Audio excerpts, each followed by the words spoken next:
पिछले 2 दिन से जिस तरह से मणिपुर घटना को लेकर देश में बवाल मचा हुआ है, ऐसे में एक तबका है जो उसको लेकर के भारतीय जनता पार्टी, प्रधानमंत्री नरेंद्र मोदी, अमित शाह और सीएम मणिपुर को डिफेंड कर रहा है।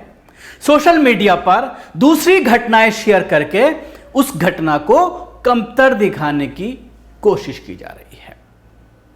अब इस मामले से, इस घटना से खासतौर से मुसलमानों को सबक लेने की जरूरत है कि आखिर ये जो ट्रोल करने वाले लोग हैं, भारतीय जनता पार्टी के ट्रोलर्स, आरएसएस, हिंदूवादी संगठनों के ट्रोलर्स जो सोशल मीडिया पर पूरी तरह से एक्टिव हैं लाखों की संख्या में, जब भारतीय जनता पार्टी पर कोई मुसीबत आन पड़ती है या फिर प्रधानमंत्री नरेंद्र मोदी, अमित शाह या भारतीय जनता पार्टी का कोई बड़ा नेता नजर आता है मुसीबत में, तो ये लोग बिना उस मामले की गंभीरता को देखे हुए, बिना ये देखे हुए कि इस घटना पर अगर हम प्रधानमंत्री को डिफेंड करेंगे या किसी बड़े लीडर को डिफेंड करेंगे तो उसके क्या असर हो सकते हैं। अब जिस तरह से इस मामले को लेकर लगातार कई ऐसे मामले लाए जा रहे हैं,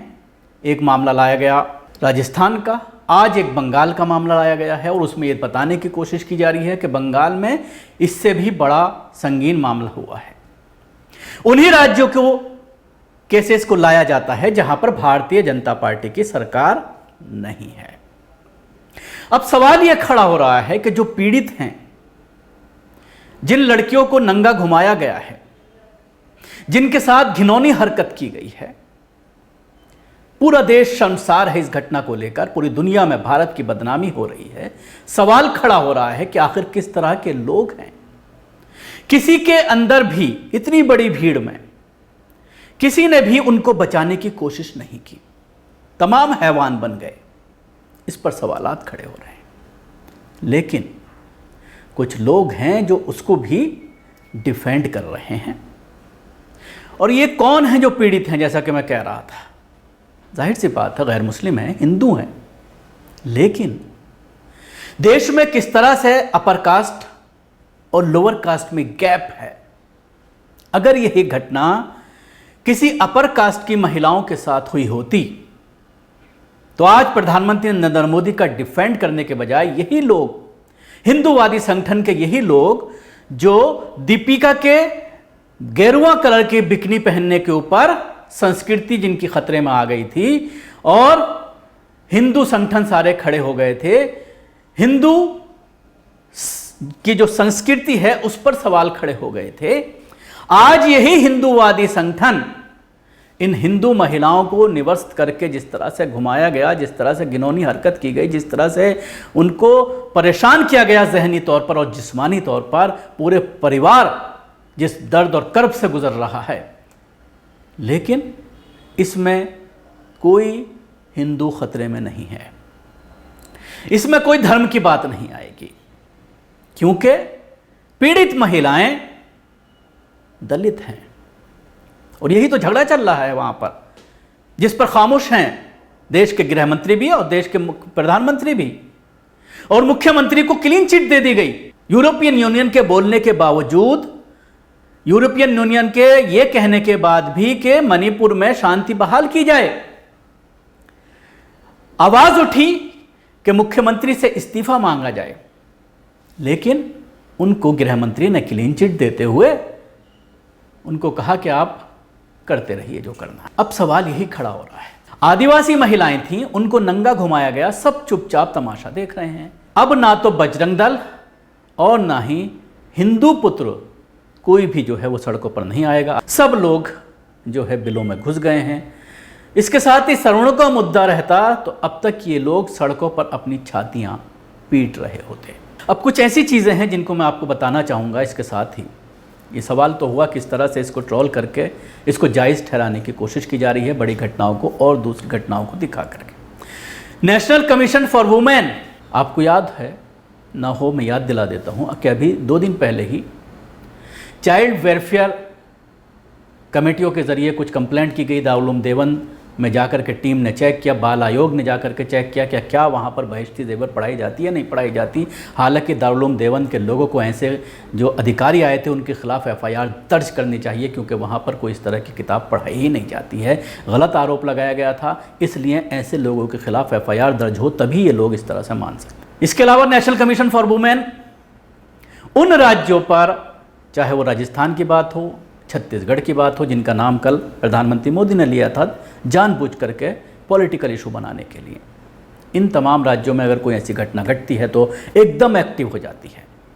लेकिन नेशनल कमीशन फॉर वुमेन की चेयरमैन को शिकायत दी गई 38 दिन पहले, उन्होंने इस शिकायत को इग्नोर किया।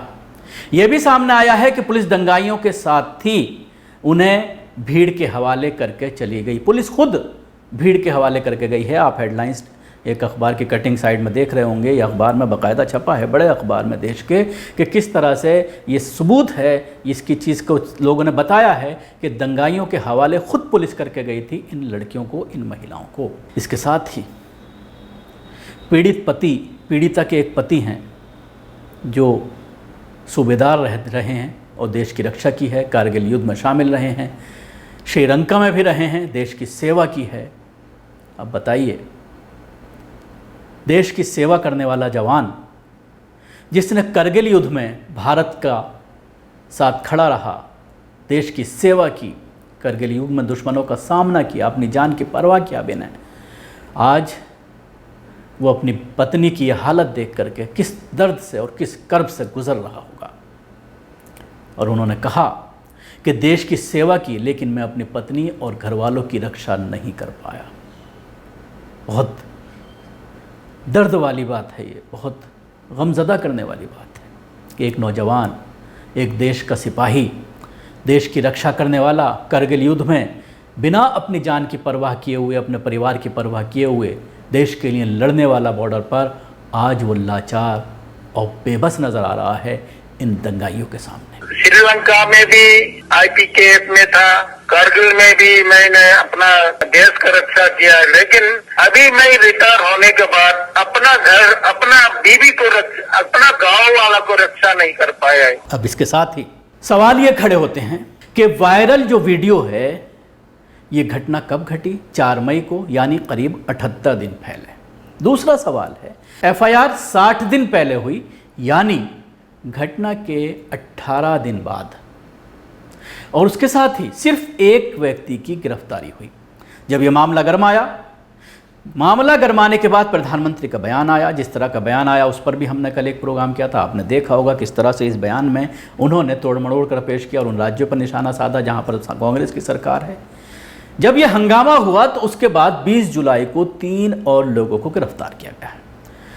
अब पता नहीं ये 3 जो गिरफ्तार किए गए हैं ये असली हैं या नकली, ये तो जांच के बाद ही निकल कर के सामने आएगा, क्योंकि पत्रकारिता के कैरियर में इस तरह की बहुत घटनाएं देखी हैं। जब ज़्यादा हंगामा होता है तो पुलिस किसी को भी उठा करके बंद कर देती है। FIR जो दर्ज की गई थी 60 दिन पहले, घटना के 18 दिन बाद, सवाल ये खड़ा होता है कि उसमें नामजद FIR क्यों की गई, अज्ञात लोगों के खिलाफ क्यों FIR दर्ज की गई, जबकि इस पूरी घटना का वीडियो मौजूद है। वीडियो में तमाम लोग वो दिखाई दे रहे हैं जो नंगा करके लड़कियों को घुमा करके खेत में गैंगरेप करने के लिए लेकर के जा रहे हैं। उसके साथ ही लड़कियों ने पहचान भी की होगी। आज जिनके घरों पर तोड़फोड़ की गई है, जाहिर सी बात है वो वही लोग हैं जो आरोपी हैं। ये एक बड़ा सवाल है कि वीडियो फुटेज मौजूद होने के बावजूद अज्ञात में FIR क्यों की, क्यों बचाया जा रहा था इन लोगों को, और कौन बचा रहा था, ये एक बड़ा सवाल है। क्या पुलिस बचा रही थी, या फिर ऊपर से किसी राजनेता के जरिए, मुख्यमंत्री या किसी मंत्री के जरिए फोन कॉल करके कहा गया था कि इन आरोपियों को कुछ ना किया जाए? इसकी भी जांच होना अत्यंत ज़रूरी है, बहुत ज़रूरी है। इतनी बड़ी घटना हुई और सरकार के बड़े अफसरों को और बड़े नेताओं को घटना की जानकारी थी या नहीं? अगर थी तो क्या किया? अगर नहीं तो क्या ऐसा मुख्यमंत्री कुर्सी पर बने रहने लायक है, या फिर वो पुलिस अधिकारी जो इलाके के मुखिया हैं, क्या वो अपने पद पर बने रहने लायक हैं? ये एक बड़ा सवाल है। ये तमाम जो 5-6 सवाल थे ये बहुत अहम हैं, इन पर भी सोचने की ज़रूरत है। अगर आपने अभी तक हमारे चैनल को सब्सक्राइब नहीं किया है तो अभी कर लें, इसके साथ ही बेल आइकन जरूर दबाएं। अगर आप ये वीडियो फेसबुक पर देख रहे हैं तो पेज को लाइक करें, उसके साथ ही फॉलो भी करें।